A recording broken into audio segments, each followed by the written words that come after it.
Okay, so welcome to Capstone Defense in person. These are rare today, mostly over Zoom. And so Anne was first one to put up her hand and asked if she could present during residency. And there was a number of actually that wanted to do it, but we want to limit that. So here's the rules of engagement. 25 minutes to present. Unlike Dr. Sévigny, when he chairs, he's flexible with that. Oh. I'm the chair, so you have till 12:30 to present. I'll give you a heads up if we're over time. Then there'll be 25 minutes of questioning between, so first round of Martin and then Alex, and then I will decide whether or not I want to ask a question. And then if we have time, we'll go do that twice, and then we'll open up to the floor. Right. And then Martin, Alex, and I will leave the room. We'll go into our own breakout room and we'll deliberate, and then we'll come back with our results. So you're on, you've got till 12:30. Go ahead. Thank you. Well, thanks to everyone for joining today on this very snowy day. So I'm going to stick to my time because I'm watching the snow accumulate out the window and I have to drive home in it. So I want to just kick this off talking about why I chose this topic, and bless the MCM 16 crew and all of my professors for putting up with me, because I've been talking about this from the start. But 2022 was a really big year. So first and foremost, I started a new role at TELUS on the data and trust team, leading their trust and engagement work. Later that year, I started my MCM journey alongside MCM 16. Can you hear me? Yeah, no, I want to get rid of that. Oh. No, we do that. Go. Okay. It's fine. Technical challenges. And then finally, all of us know what happened at the end of 2022, the launch of ChatGPT, which changed everything. And so for me, this was such an incredible opportunity to take a moment and really reflect on the value of communications, what my role would be personally, but also hopefully inspire other communicators to think a little differently about AI. So again, why this? Why now? We are at the beginning of our AI journey. We're in the we're in the R&D stage, if you will. And the democratization of data, in a way, and the democratization of data, but also the democratization of the tooling among people who have various levels of skills with it, among people who have various motives. It's a really challenging time, particularly when it's coupled with the fact that trust is challenged in society. And so that could be a really troubling scenario. Certainly there are people who are very, doom and gloom about it. And absolutely there are watch-outs. But, where I am optimistic is the fact that communicators, when trained through a program such as MCM, for example, with ethical and trustworthy and forward-thinking tools, we are able to be that strategic voice and really help make a difference in society. And so for me, again, this is a call to action to communicators to embrace and redefine their role in the age of AI. So let's kick it off with a quick definition. Jan LeCun, who works at Meta, but we can forgive him for that, is a very well-known voice in AI, and he defines AI simply as an attempt to get machines to do things that we normally attribute to humans, perceive, reason, and act, hopefully intelligently. So that's a great definition, sort of quick summary of it. TELUS, an original voluntary code signatory, and I'll get to why that's important in a moment. Also my employer, for full disclosure, defines AI as a technology designed to emulate human tasks through learning and automation. AI involves training machines to find meaningful patterns in information. This is like what a human mind does, but at a scale which would not be possible using human intelligence alone. But whatever your definition, it's impacting your life today. So defining responsible AI, why does it matter if we talk about AI versus responsible AI? And effectively, responsible AI is the addition of the sense of ethics, really, a human-centric perspective. And so here in my paper, in my research, I've used the Responsible AI Institute definition of responsible AI to sort of showcase some characteristics here. It's trustworthy, it's designed with power dynamics and ethics in mind with minimized risk. Why that matters is because it helped me create a list of keywords. So my work here was to create this list and then use this list, responsible, trustworthy, ethics, ethical, and minimal risk, kind of like measuring sticks, if you will. So used it to explore the lexicon, the language of responsible AI across a variety of tools. Now, minimal risk is asterisked here because you won't see much about it in the presentation. It just wasn't used very much. So I talk about it in the paper, but it's not exciting for today. All right. So I'm not going to spend too much time belaboring my literature review. We all love a good literature review at this point, I think. But what I will say is that it will be sort of featured throughout. Excellence theory, I know we're all very familiar with Grunig, just really advocates for upskilled practitioners. And so that's an important point to my argument in the fact that we can go above and beyond sort of what the traditional thinking might be. I know when I started my career, it was very much focused on media relations. And today my role is very different. It's thinking strategically, it's thinking about relationships. In terms of data ethics, I think that's a really interesting one. And data ethics specifically as a subset of ethics study is kind of that realization of the value of humans in the evolution of a tech-driven society. And so I think it's also an important point to factor in that doing good can be good for business. Data ethics, can and should be aligned to the innovation of an organization. So whether an organization wants to be an AI leader, a responsible AI leader, or is just using technology, it still needs to be thinking about how it's presenting all of that. And data ethics is a really key part. Participatory design thinking, which is fascinating. And if you have a moment, please do a Google search because it's a really great and sort of newer set of literature, is really about diversity. And that's another interesting topic today in 2025. So it's about diversity of thought, diversity of experience, diversity of you name it, even perspectives. I think it's just really important effectively to bring people into the discussion around AI. And so by engaging people, by having them participate, by this environmental scanning, if you will, and bringing audiences in to talk to you about how technology is developed, what you get is social license. And so you'll see with my trusty and very basic Venn diagram there that at the heart of it all is trust, which is absolutely my favorite topic. Okay, so my hypothesis was this. Media coverage of responsible AI was not being driven by leading responsible AI organizations between January 2023 and June 2024. And so my argument was that, yeah, there's a ton of coverage, but I'm not seeing it from the people who in Canada, the Canadian organization who have signed the voluntary code of conduct on AI. Let's see if I was right. That's the fun part. So my research questions, fairly straightforward in terms of figuring it out. I wanted to understand Canadian media coverage first and foremost. What's happening? What's being covered in editorial? So I was looking at how those measuring sticks, how those 6 words were being picked up. What is the language like between January 2023 and June 2024? My second research question looked at specifically what those voluntary code signatories, those 14 member organizations who were supposed to be espousing responsible AI, were they actually in their media materials? Were they, talking the walk, walking the talk? And then finally, in my third research question, looking at whether the messaging that I was seeing in the media coverage, in the media materials, was there a relationship to the global cooperative efforts? Like these additional documents, some of them multilateral, some of them localized to encourage it. And so I'll explain what all that means in a second. In terms of research design, just really quickly, because I want to make sure I cross my T's, dot my I's for Terry and Alex here. Wanted to showcase that in terms of media coverage, I looked at 2 sets of 20,000 responsible AI mentions in English Canada news coverage through Meltwater, using 2 sets of time. So I looked at January to June, and then in 2023, and then I looked at it again in 2024. For sentiment, I used an average of TextBlob and Meltwater. In terms of media materials, I looked at those same two timeframes again and pulled from the 14 Canadian voluntary code signatories.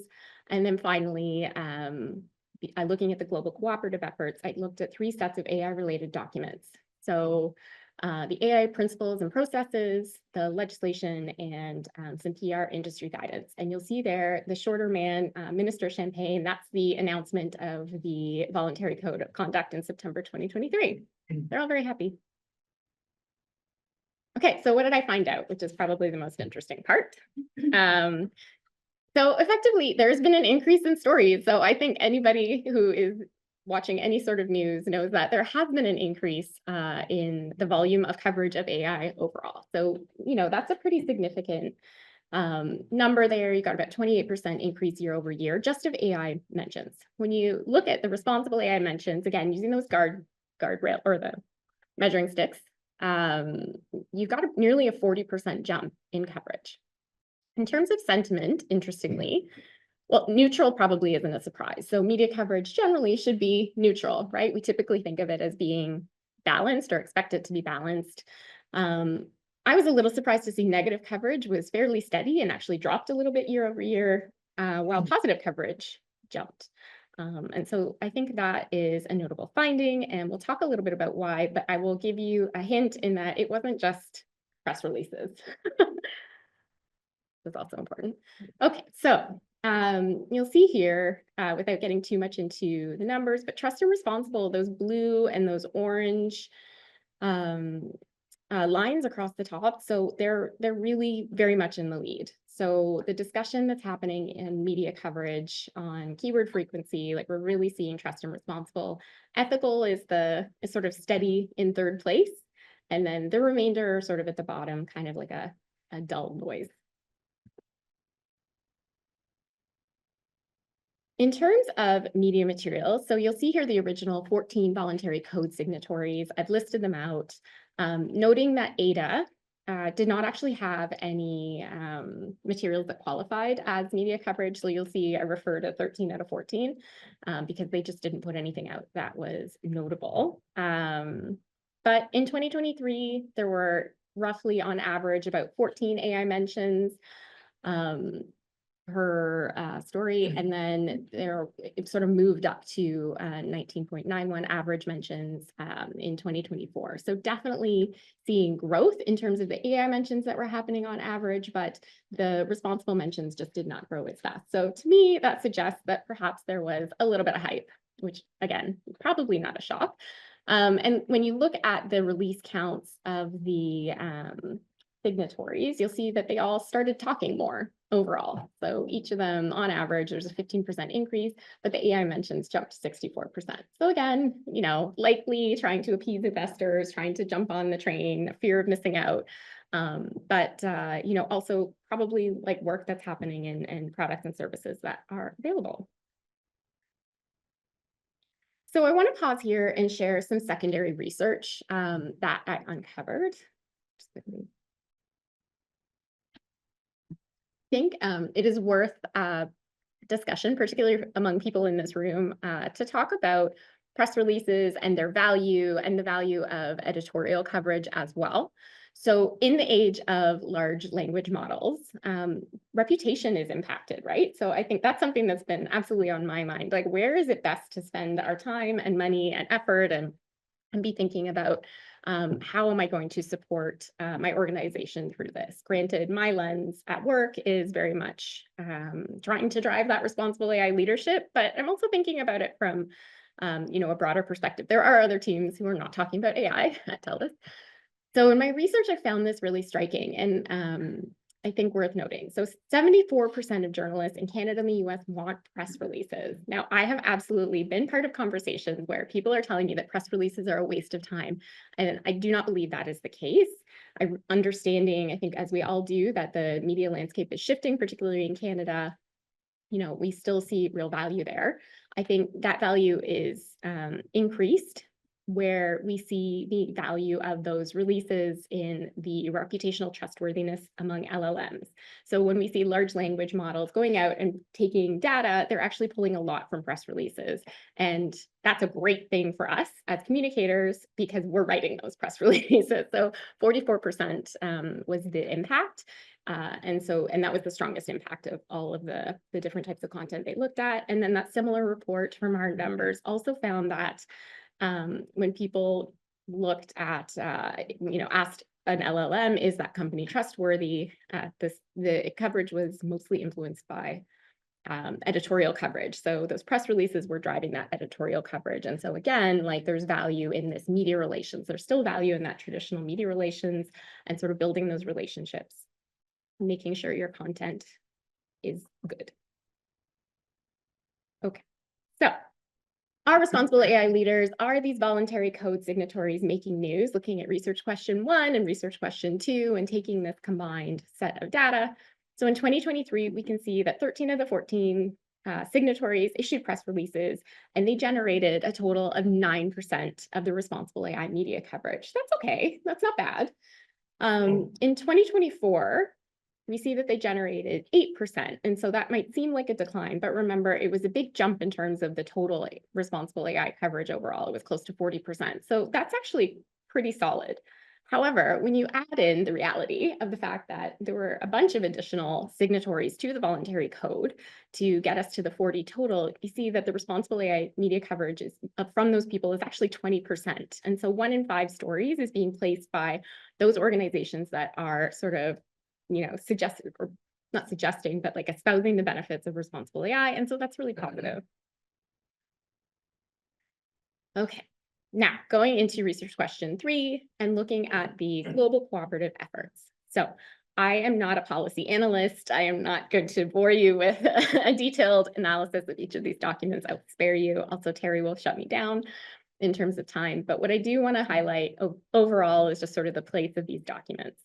So principles and processes are typically multilateral areas of engagement. And I think that they are so important for our society to look at is because they are sort of those founding principles. They're the values and norms that different countries are agreeing to. And that's really important. Cooperation, globalization, AI, the internet, it doesn't care about borders. So we have to start thinking about how to find common ground.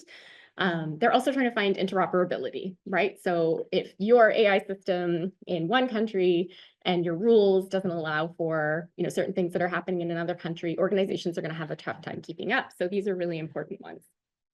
So principles and processes directly feed into legislation. The EU AI Act came into effect this month. So that's actually a really big deal. One part of it that I'm really excited about is the call out for literacy. So it's calling for data and AI literacy among people. It's, they're very much leaders. They're very forward thinking. They've actually restricted certain uses of AI, such as like facial recognition, ones that have like real challenges, real ethical problems that would be hard to justify. Ada, dead in the water with Trudeau's resignation. So really glad I analyzed that. I'm just kidding. But an interesting story all the same. It had a lot of challenges in terms of just not bringing in enough industry to consult on it. So we'll see what happens, but we can have a whole discussion about the other legislation in Canada that does apply to AI because we're not legislation-less. And then Biden's 2023 executive order on AI. Well, that's gone too, but it was still in effect when I was writing this, when I started out. So yeah, that's a whole other one. And then PR guidance. So just looking at all of the different ones that I could find, the sort of larger organizations, PRSA, Chartered Institute of Public Relations, and CPRS, we're all familiar with, IEBC, and then the PR Council. So what did they have to say? Well, they actually had quite different things to say. So I don't have my I had a circle thing. We talked about this, but I can't do it on the projector. But anyway, at the top left, you can see the PR guidance. You see those two really, really long lines. Those are all about ethics and ethical. So PR guidance is very much connected to excellence theory, where we see a lot of emphasis on the ethics, on data ethics as well, I suppose. But I think, just connecting the dots between excellence theory and PR. If we look at the principles and legislation, the bottom two sets of data, you can see that they look a lot more colorful, but they also look a lot more similar. So they're using trustworthy, responsible, trust quite a bit more. And then I would argue that legislation, the data showed us that they're very much like media coverage and materials, which is probably not a shock. People want to align, organizations want to align to the law. So they're using responsible far more frequently. Okay, so key takeaways. Why does this matter? So what? Well, first and foremost, my hypothesis was proven in part. So these responsible AI leaders, these voluntary code signatories, were not particularly a driving force in 2023. I would argue 9% isn't enormous, but in 2024 with 20%, they really were. So that's great news. Additionally, language, trust and responsible are the most frequently used terms in all data sets. The PR guidance is a bit of an outlier, sort of trying to push for ethics, but that's a really great place to be. It's probably a really good opportunity for PR to lead. In terms of leadership, the voluntary code signatories, yes, are leading, and they're increasing their impact. So they're putting out more releases, they're putting out, they're getting more coverage. Those are really good things in terms of humans. And yes, they have to, make money. They're an organization, but doing good can be good for business. So again, that optimism plays into it. And then, just remembering that releases and editorial are relevant to reputation. And then finally, sentiment, positive sentiment coverage increased, which is great.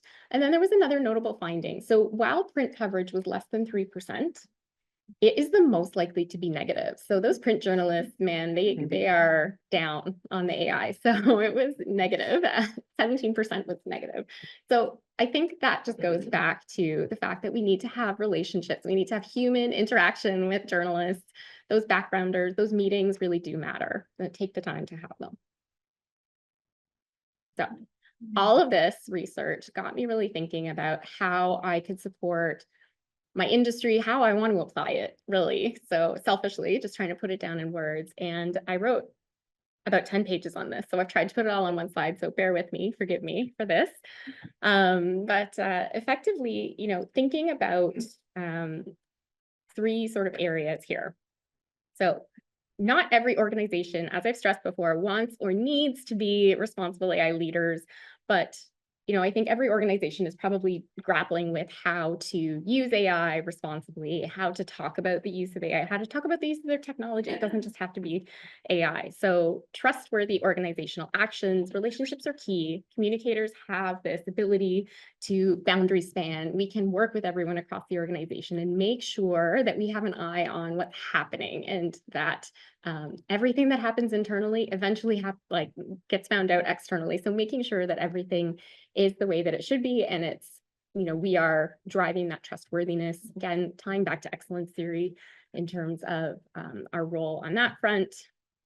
Also, I think there is an opportunity for us to really push for ethics. So thinking human-centric in terms of all of our technology use. So with tech and ethicist partners. So I am fortunate enough to work with ethicists, but a lot of people are not. So just having an eye on that education piece and the ability of PR to really build trustworthiness through tangible assets. So those are things like ensuring the brand mission, vision, and values, having clear principles that you're aligned to who the organization is.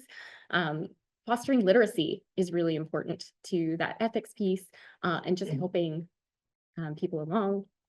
And then finally, that human-centric communications function. So PR has to ensure strategic alignment to who an organization is. We have to do our jobs effectively, and we need to be in that decision-making capacity. We talk about power, PR communications, whatever it's called in your organization, needs to have that capacity to do that and to support sort of upskilled data literate practitioners. So we need to ensure that we're taking a moment to understand our dual role, which is to build ourselves up, but then also build up those around us.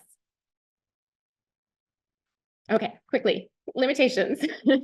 This is rapid development. So, I joke about everything everywhere all at once. That's true in terms of the news. That's true in terms of things I'm thinking about that I want to add, but just a rapid news cycle. So obviously not everything could be incorporated into my paper. This is also a moment in time. So I think future research can and should include, different AI views. I also had a really Western perspective. Like I didn't include like the BRICS, the Russian-led coalition, China, Middle East, India, who's using AI. Like 92% of workers in India are using AI on a daily basis. That's twice as many as in Canada. Also an opportunity to look at different keywords, the definitions change and things. So recognizing that this is just a moment from an experience perspective. I have certainly very limited research, just MCM, although I have wonderful guidance. So, I also think that my data and AI literacy impacts it, but also media data and AI literacy, which is an interesting topic to chat about later, but I'm running out of time. I think that sort of impacts all of the research here, and then agility was required. So originally I had intended to interview media about AI, and they were not having it. So I switched to, with the launch of the Safety Institute, I switched to global documents.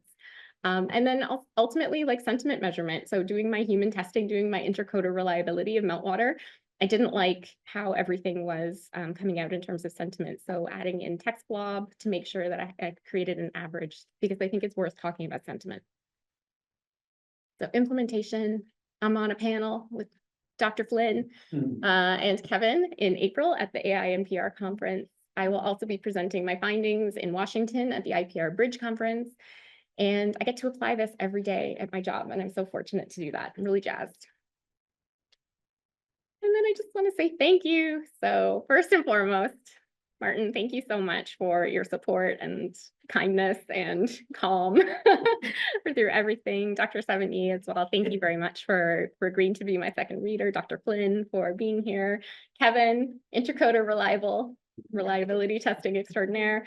And oh my goodness, my MCM cohort here, who I just adore and I'm so grateful for. And thank you for going through this process and listening to me talk about TELUS so much and your patience. So yes. I'll stop there. I sort of went 1 minute over. Yeah, well, the acknowledgements don't count. Okay. We keep going. I had a whole like.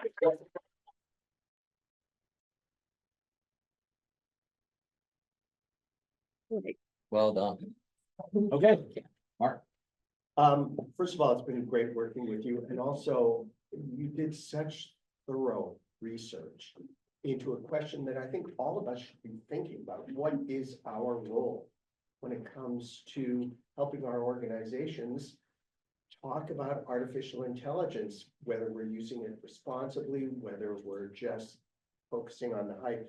So my first question is really, given that, as you said, as we've all seen, the legislation seems to not only be lagging, but almost falling off the table with the announcements in Paris this week that they're not so happy about the AI laws in the EU. How do you think public relations professionals can help their organizations move from a focus on hype, like we're just doing it, to more responsible AI messaging that ultimately does build relationships and trust? Oh my gosh, we could talk about that so much. I think the foundation of it is sort of going back to that data ethics principle around innovation. So everybody wants to innovate. They want to innovate for their shareholders. They want to show that they're doing things for their customers. And I think when we talk about innovation, we have to talk about that responsible piece of it, because it's not really innovation unless it's human-centric, unless it's safe, right? Because if you're working with AI and it's got like shady data in it and people find out, you can't just pull that data out, right? You've lost privacy, you've lost trust. So I think as communicators, we have an opportunity to ensure that collaborating across the organization, there has to be, silo breaking down. We can't work the way that perhaps some organizations worked in the past. We have to engage, be boundary spanners, and we have to really focus on the value of trust and relationships internally, so that we're creating a foundation of, healthy, positive innovation inside before it goes outside. But I also think that there's an incredible value in having organizations who are willing to talk about the work that they're doing to be trustworthy. And I think that they have to set the example.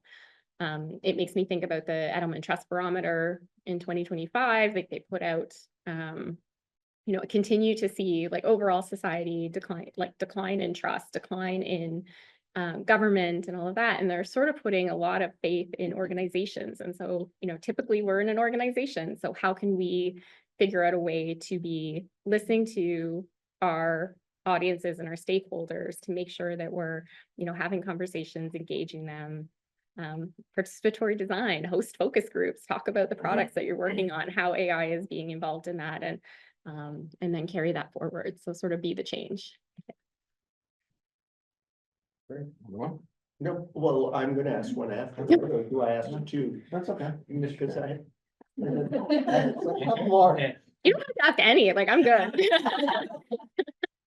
So building on, you kind of stole my thunder with your question. So building I wasn't peeking. on Martin's question. I've heard from a lot of people in the particularly people in the development side of AI, that there's a lot of buyer's remorse in the European on the AI Act. Oh, interesting. Okay. Because it's pushing developers to move to the United States. Mm. Right? Like on mass. Right. So there's a lot of concern, I think, in the tech world that the AI Act is over-regulating, it's stifling development and innovation, et cetera, et cetera. So they're probably going to change it, is what I'm hearing. Right? But what's interesting about that is that it puts the onus back on practitioners, right? On organizations to practice responsible AI, because if there's not going to be this sort of heavier layer of regulation, then it's up to individuals, right? Yeah. And I mean, our profession's always been regulated by hate speech laws, the limits on freedom of speech that we feel constitutionally appropriate in Canada, United States. Sorry, this long preamble, I'm getting somewhere. So for me, this is a real crossroads for us as a profession, right? Because we're the trust builders, et cetera. So you look at what you're talking about with Martin. So if we're not going to see regulation, right? How can practitioners, first of all, do you think we're going to become more important, or do you think we're going to become irrelevant? And secondly, how do we not become irrelevant in that conversation? Is my current. That's my second question. I mean, I think to me it's risk and reputation, right? So there's more to risk for an organization than the regulatory perspective, right? So, reputation class put a lot, I think, into perspective, for me at least, in terms of that tangible value, right? So even if there is limited regulation or less regulation, if people want that to feel safe to use AI or technology or whatever, then it's a risk when you don't use it, right? If there's an issue or if there's a challenge, or if you are Air Canada and you're putting things up for sale and those aren't real prices and you're not doing proper testing, purple team testing is the new standard. So like, what's next? And I think, I would say from where I sit, I guess we're a deployer of AI that, well, one, we're seeing customers who really want to make sure that like all of those pieces are in place. So it's very interesting that, I guess it's a different perspective, right? In terms of developing deployer. But I think that they want to know, they want to do business with organizations that are thinking about those things, that are trustworthy, that have detailed data principles, privacy principles in place, because it's scary to think about the alternative and they don't want to risk their own brand, right? It's a ripple effect. So I think in terms of that, like, communicators are more important than ever, but we have to know what we're talking about and we have to know what we're doing. And I think the scary part to me is having conversations with communicators who aren't thinking like that. Well, I just did this on ChatGPT and here it is, and handing it over. And so, I think, acknowledging that I've drank the Kool-Aid, like a program like this MCM is probably quite unique because it's giving you those tools and that perspective and the background. But to be able to go into an organization and explain why that's a bad move to just disregard, and those principles and practices are really essential to an organization's long-term brand health. Yeah, that's a thoughtful answer. Thank you. And it's in line with your argument. If I could just follow up, right? So thanks for that. So then if the community of PR practitioners is not as savvy as you are, and I think we both know that, right? And yet they face the same kind of burden of responsibility, given that there's going to be no regulation. Yeah. And that this is mostly a speech thing, right? Because it's a speaking technology. It's a thinking technology, right? Mhm. So how, building on your work here, do you think organizations like PRSA or CPRS should be building communication specific, building AI into their codes of ethics, for example, code of professional standards, or? I think so. I think the time has come, right? Like part of my work is that sort of uncovering it and thinking about how AI is an audience now too. So we have to Mhm. engage it appropriately, and think about how it's being used. And I was a little disappointed I won't name names, but in some of the PR guidance, because it's really felt very tactical. Like it felt very don't use it if if your client doesn't want you to. And so, yeah, okay. But I think we're a little beyond that now. And I think it's a fault of it's a large mistake to only think about communications as communications itself. Like we have to get involved in the business and the running of the business and what's happening. We have to be at the table, and we won't win every argument. Mhm. But if we're not there, I think there's real risk to organizations and to society. I mean, I do believe as maybe that's aggrandizing of the profession, but I really believe that society will benefit from strengthened communications function. But it has to be more than, a few people. Thanks. So I want to ask some questions about methodology. Oh, goodness.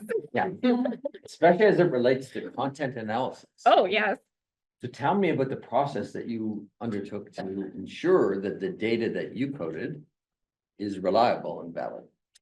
Okay, so I worked with Meltwater, and basically, I don't know how in the weeds to get with you, but I'm going to assume lots. So yeah, I started with Meltwater for the media coverage analysis. So looked at, obviously set the time frame, set my parameters in terms of location, the news, and then keywords. So artificial intelligence, and then looking at those 6 keywords that I listed, and basically working with Meltwater, which is partly AI, to pull out a random sample of 20,000 stories for each of those 2 years.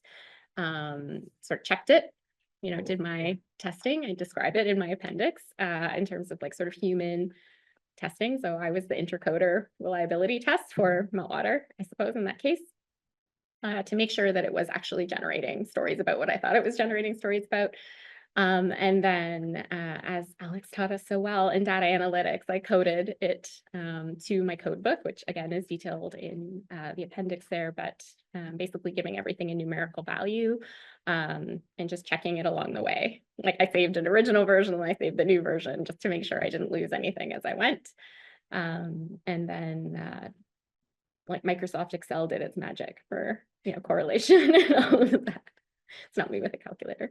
In terms of the press release content and for looking at the legislation, I was quite thorough in terms of sort of pulling out the specific, it was hours and hours of content analysis and cross-referencing to make sure that I wasn't duplicating anything. Because I looked on wire services as well as on the Voluntary Code Signatories website to make sure that I captured everything that would be considered a press release or some sort of statement, and then used Voyant to do the analysis, and then of course checked that. And then, yeah, well, that was for both of those. And then I had Kevin do intercoder reliability. Bless Kevin for that. So On what parts?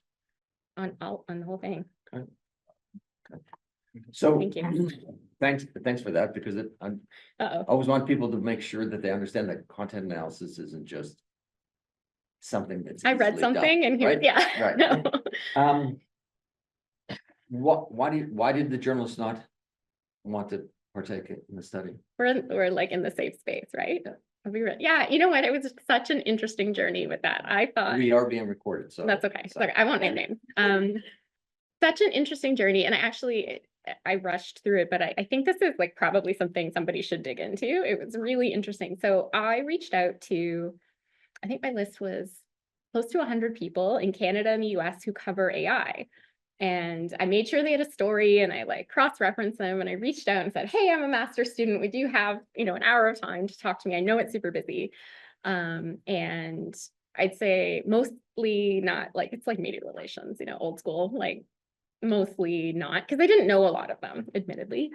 I didn't get responses back, but what I started to see was that people were saying they didn't know anything about AI or about responsible AI or data ethics. And I'm thinking, well, but you wrote the story, but you said you did. So just really interesting. And then, I did do several interviews. I did 4 interviews, and I considered incorporating some of that into the paper, but just didn't feel like it fit. And I think some of them were really interesting and like probably sort of down a different path. But some of the interviews, I think, yeah, there's a bit of like literacy, like not, again, not naming names, but I think there's like just a different understanding. Like and again, we all have different perspectives, and that's a great thing. But for, and I guess it was learning for me too, like maybe my question, thinking about like some of the questions that I was trying to ask, I thought were pretty straightforward and perhaps were not. So, Right. yeah. All right. Yeah, book relations, this kind of goes back to one of Alex's questions. Has a history of missing the ball when it comes to certain, say, digital developments, whether it was just the shift to digital platforms, to social media, and now really artificial intelligence or generative AI is an outgrowth of that. Given that you see an opportunity for PR professionals, and I see an opportunity as well, where, aside from this program, how can we ensure that communications professionals have the knowledge, the training, and the skills to step up to this role and not just be relegated to, okay, press releases are something that Chat GPT and LLMs pick up, just do more of them. How can we turn that into a more strategic role? Oh, yeah. I mean, I think it's a big question and it's an issue. And I think the worst thing, the thing that makes me feel so sad is when someone's like, well, that's not my job. But it probably is now. Like there are elements of our job that are probably not what we thought they would be. Like from when I went to PR school the first time around, my postgraduate, it's so different now. And I think yeah, like it's just so much less tactical. We have to be thinkers, and we have to be willing to accept that and be open-minded to learning new things in terms of what we do or how we do it. Gosh, like I hope, going out and talking about it is useful. Talking to colleagues in the organization, in different organizations about what they're doing and those perspectives. I think we have to be really vocal. And I think one fault that I sort of chuckle about on a regular basis is that communicators are kind of bad communicators with each other.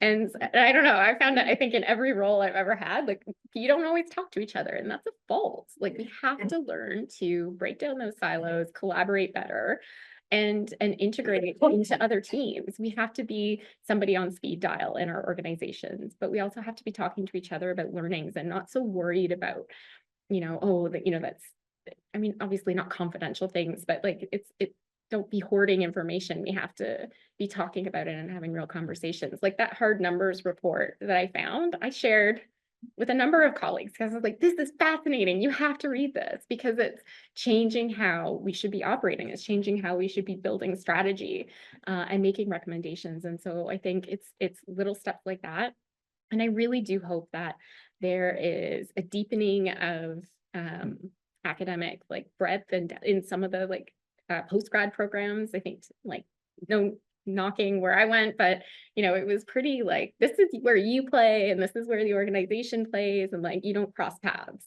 And that's, I don't know that they're still saying that, but that's not the case anymore. So because otherwise we'll be replaced by ChatGPT. So we have the capacity, we have the tools, if we just talk to each other and work together. And hopefully, some of the academic, some of the educational pieces come alongside it and are inspired by MCM. I know that's a really great point about communicators. It seems obvious, but communicating and Terrible. collaborating and starting this discussion. Quick question. So, I'm pretty involved in this space too, and it's interesting what you said about tactical, right? Because for me, AI isn't so much knowing how to use AI, then you become tactical, right? It's about kind of a lot of the stuff we talk about in this program. It's data literacy, Yes, yeah.